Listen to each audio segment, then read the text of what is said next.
Hello friends, good morning. स्वागत है आप सभी को हमारे इस यूट्यूब चैनल स्टडी विथ के में। तो आज है 23 अगस्त और आज हम लोग करने वाले हैं 23 अगस्त के करंट अफेयर।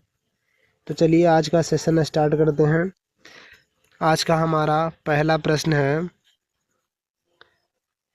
किस दिन आतंकवाद के पीड़ितों के संस्मरण और श्रद्धांजलि का अंतर्राष्ट्रीय दिवस मनाया जाता है? तो यह मनाया जाता है, वह 21 अगस्त को मनाया जाता है।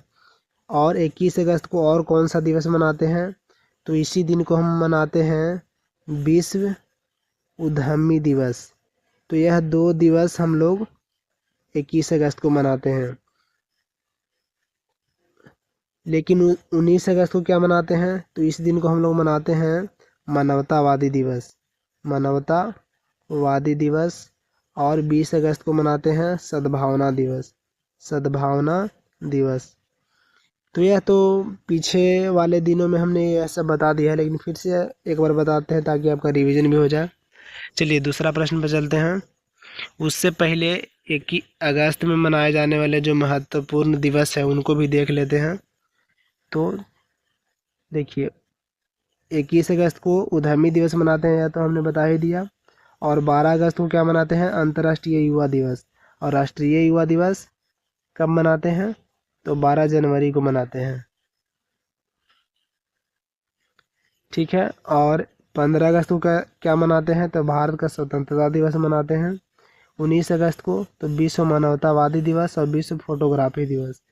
20 अगस्त को सद्भावना दिवस, राजीव गांधी जी की जयंती पर। और राजीव गांधी जी का निधन कब हो गया था? तो 1991 में। 26 अगस्त को क्या मनाते हैं? तो महिला समानता दिवस। और 29 अगस्त को राष्ट्रीय खेल दिवस। किनके जन्म दिवस पर?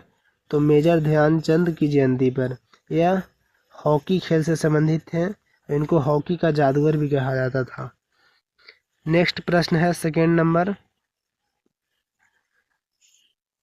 निम्न में से किसे 64वीं कला प्रदर्शनी 2025 में सर्वश्रेष्ठ ललित कला अकादमी पुरस्कार से सम्मानित किया गया है? तो यह सम्मानित किया गया है प्रेमचंद्र पुखरामबम को। प्रेमचंद्र पुखरामबम को। तो यह आपको याद रखना है। बाकी इससे संबंधित जो फैक्ट्स हैं उसको भी देख लेते हैं। अंतर्राष्ट्रीय बुकर पुरस्कार किसे मिला है? तो यह बानो मुश्ताक को मिला है।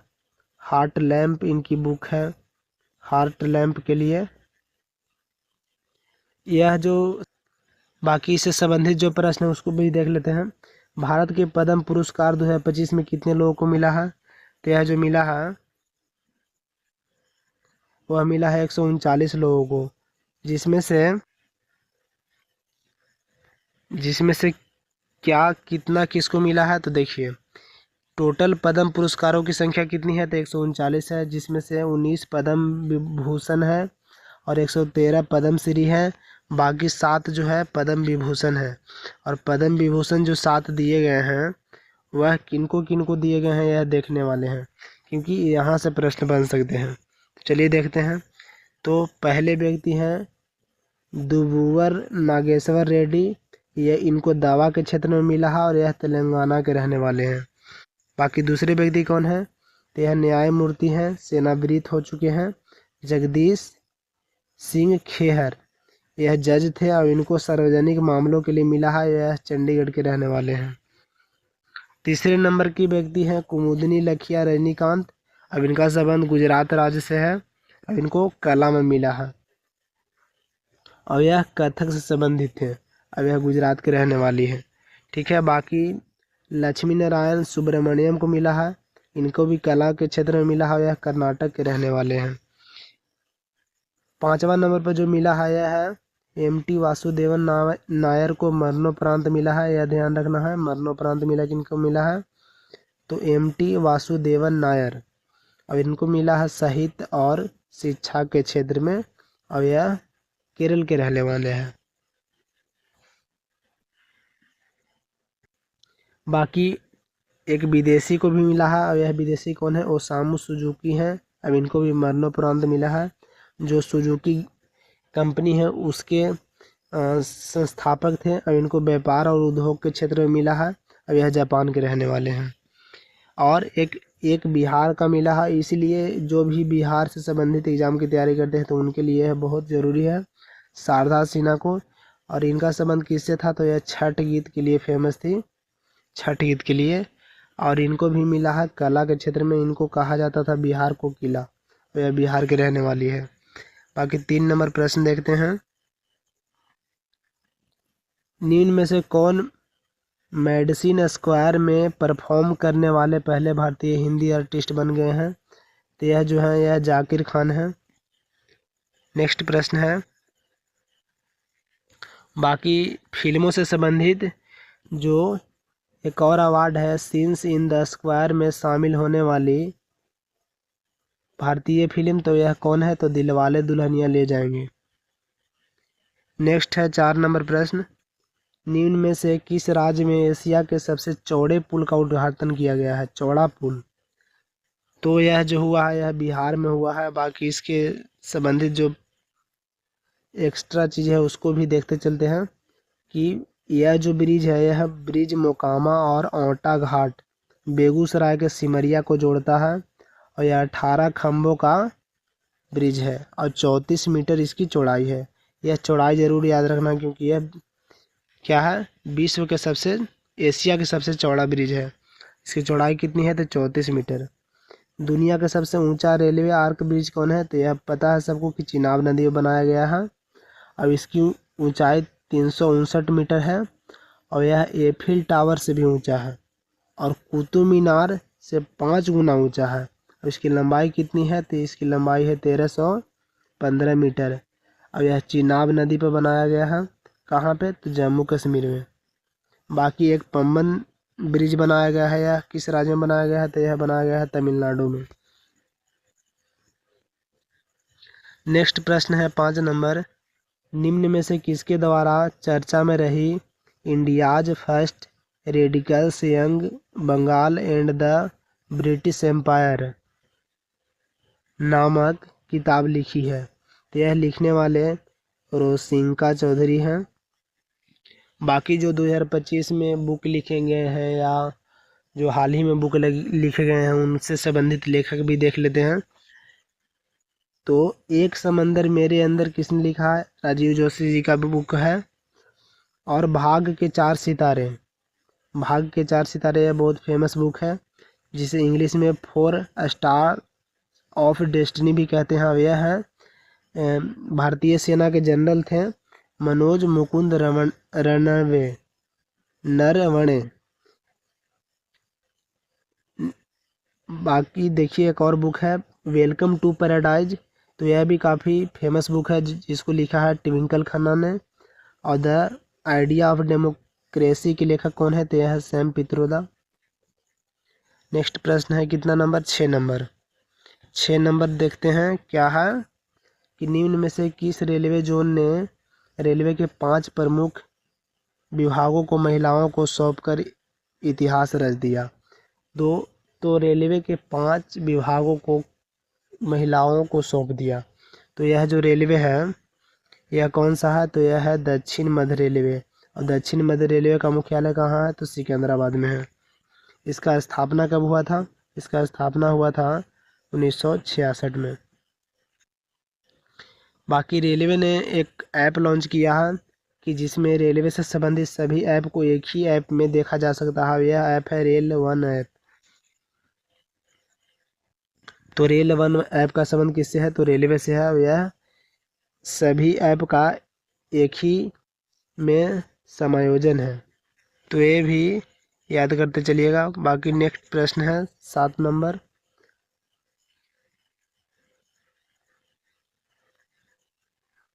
सभी निर्माण संयंत्रों को 100% नवीकरणीय ऊर्जा से संचालित करने के लिए RE100 पहल में शामिल होने वाले पहली भारतीय ऊर्जा कंपनी कौन है, तो यह जो पहली कंपनी बन गई है यह बन गई है कौन, तो यह बन गई है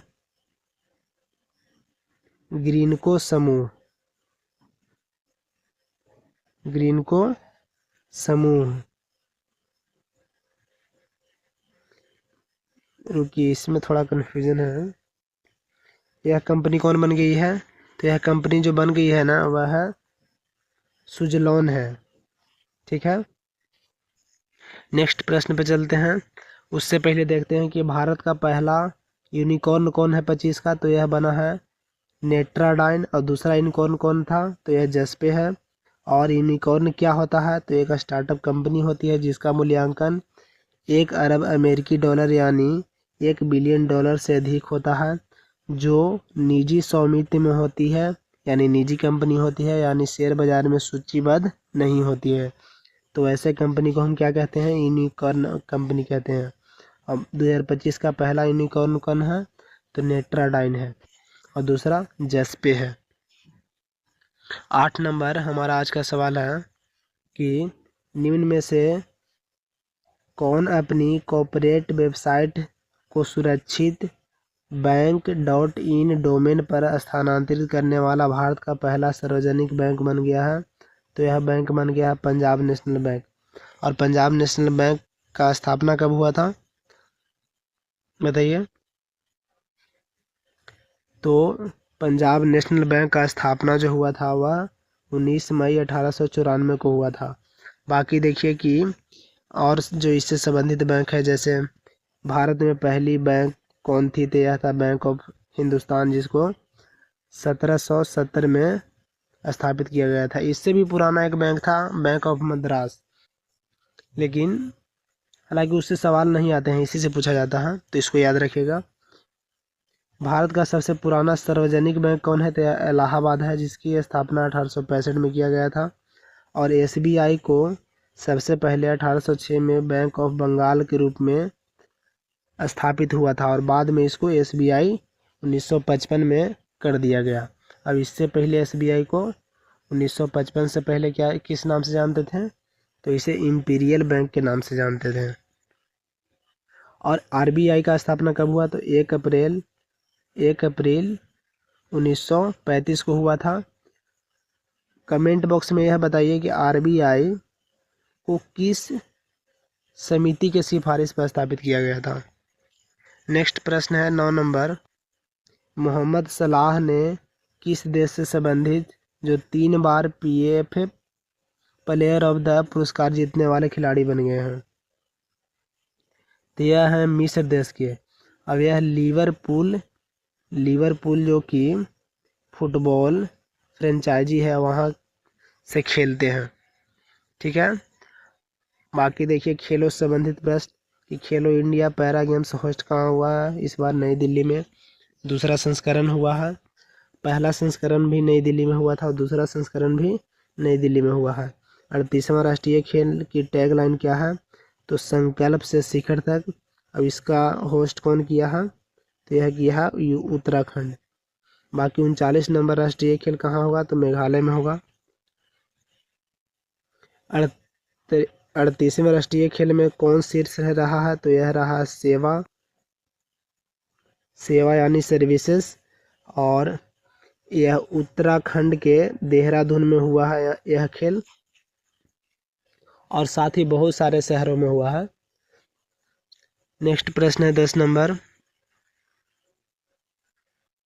निम्न में से किस राज्य में प्रवासी श्रमिकों को वापसी के लिए श्रम श्री योजना शुरू की गई है? तो श्रम श्री योजना किस राज्य में शुरू किया गया है? तो यह जो योजना है ना, वह पश्चिम बंगाल में शुरू किया गया है।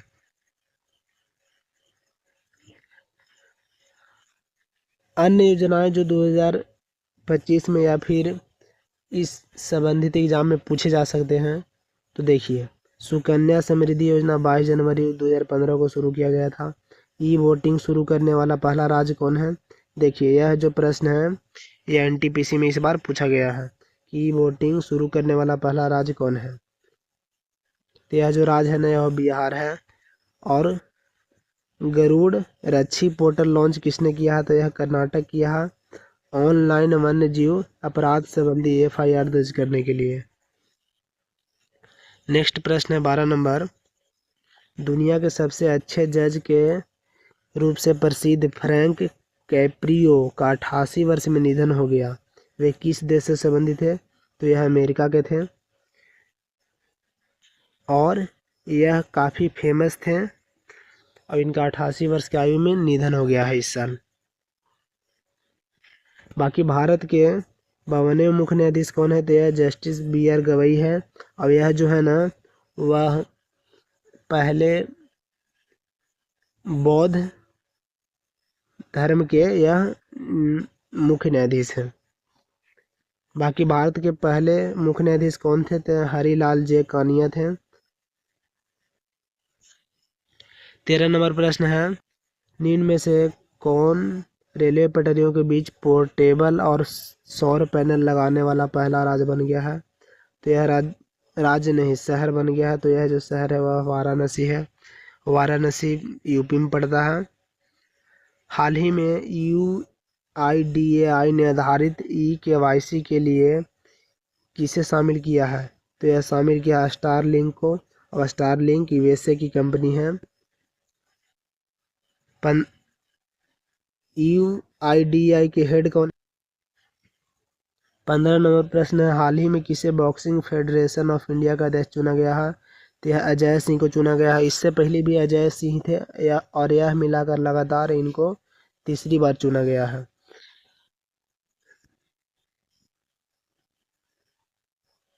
तीसरी बार चुना गया है, ठीक है। और भारतीय ओलंपिक संघ के अध्यक्ष कौन है, तो PT उषा है। और भारतीय एथलीट महासंघ के हेड कौन है, तो यह बहादुर सिंह सागू हैं। तो ये फैक्ट्स भी आपको याद करते चलने हैं। नेक्स्ट है 16 नंबर, हाल ही में कौन पैरा टेबल टेनिस में विश्व की नंबर 1 खिलाड़ी बनी है, तो यह है भवीनाबेन पटेल। अब यह गुजरात की रहने वाली है, यह भारतीय है। हाल ही में अंडर 20 विश्व कुश्ती चैंपियनशिप में भारत की तपस्या ने कौन सा पदक जीता, तो यह जीती है स्वर्ण पदक। और यह होस्ट कहाँ हुआ है, तो यह जो होस्ट हुआ है यह हुआ है 17 से 24 अगस्त तक बुल्गारिया के समाको में किया जा रहा है। बाकी आज कुछ जितने प्रश्न थे करंट अफेयर के वह हमने समाप्त कर दिए हैं। तो जो कल हमने किया था उसका आप रिवीजन करेंगे। तो देखिए क्या था कल का पहला प्रश्न कि अक्षय ऊर्जा दिवस कब मनाते हैं, तो यह जो मनाते हैं वह कब मनाते हैं, तो 20 अगस्त को मनाते हैं। इसी दिन को सद्भावना दिवस भी मनाते हैं। हाल ही में किस देश ने अपने पर्यटन के लिए टिकटॉक के साथ साझेदारी किया था, तो यह करने वाला देश कौन था, तो नेपाल था। किस राज्य में शहरी सड़क विस्तार योजना 2 लॉन्च किया गया, तो यह किया गया था नई दिल्ली में। कल का हमारा चौथा नंबर प्रश्न था, रश्मिका सहगल ने एशियाई निशानेबाज चैंपियनशिप में कौन पदक जीता था, तो यह जो जीते हैं वह स्वर्ण पदक है। और यहाँ पे मनु भाकर जीती है कांस्य पदक। और यह हुआ कहाँ है, तो कजाकिस्तान में हुआ है। नेक्स्ट प्रश्न जो था कल का, अमेरिका ने किस देश के साथ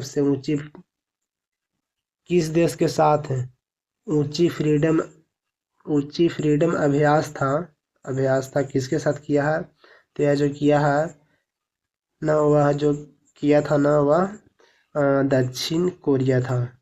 दक्षिण कोरिया। सकुरा विज्ञान कार्यक्रम किस देश में हुआ था, तो यह जापान में हुआ है।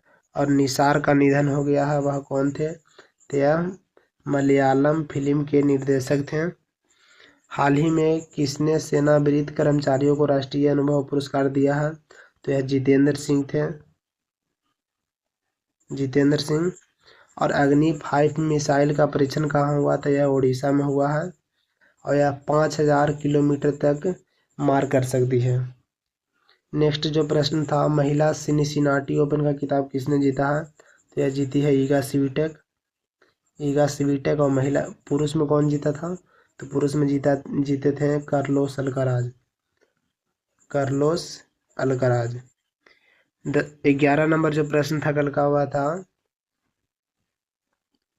WHO ने किसे रूबेला मुक्त घोषित किया है, तो यह नेपाल को घोषित किया है। और आज के जो 5 प्रश्न हैं वह इसके जवाब आप कमेंट में दीजिएगा। पहला प्रश्न क्या है कि विश्व खेल पत्रकार दिवस कब मनाया गया। रिजर्व बैंक ऑफ इंडिया के नए कर्मचारी निदेशक कौन है। और WHO ने मलेरिया मुक्त प्रमाणित होने वाला अमेजन क्षेत्र का पहला देश बताइए। राजभवन अन्न धन योजना किस राज्य में शुरू किया गया। और 5 नंबर प्रश्न है, विश्व सुपर कबड्डी का पहला संस्करण कहाँ हुआ। तो ये 5 सवाल का जवाब आप कमेंट बॉक्स में दीजिएगा। तो मिलते हैं कल 24 अगस्त को नेक्स्ट करंट अफेयर के साथ। तब तक के लिए बाय।